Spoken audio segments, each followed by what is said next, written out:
On August 13th, at about 4:15 p.m., YCSO deputies were dispatched to a weapons offense call in the 3000 block of Chippewa Drive, that's in Prescott. A neighbor in the area reported seeing an adult female yelling and waving a firearm from the balcony of a home. A YCSO deputy arrived within minutes and did not initially see the suspect as he waited for assisting units. A short time later, the deputy saw a man enter the concerned property from the street, and after a few moments passed, a woman exited the driveway of the home in a very agitated state, holding an object in her hand.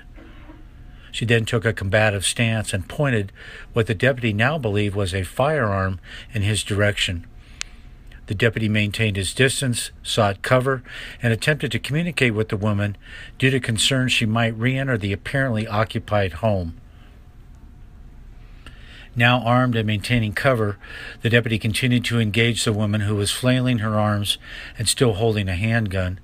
As the deputy moved for additional cover while maintaining a visual of the woman at gunpoint, she dropped the handgun.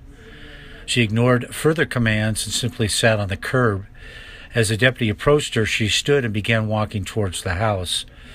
When the deputy made contact, she began reaching for the firearm, now on the ground, and said, quote, "Please shoot me." The deputy was able to restrain and handcuff the woman and prevent access to the weapon. The deputy examined the handgun and determined it was actually a pellet gun. Additional deputies then arrived and were able to assist in keeping the suspect, identified as 60-year-old Anastasia Sinclair, under control. She was eventually placed in a patrol vehicle. Sinclair's husband then came out of the home and indicated he and his wife were arguing about their pending divorce prior to the arrival of deputies. Sinclair had been drinking and threatened him throughout the ordeal.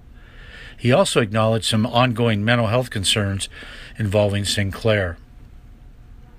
Two other women, both family members, were in the home at the time.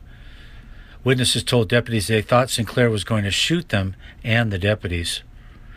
She was booked into the Camp Verde Detention Center and released the following day for a mental health evaluation.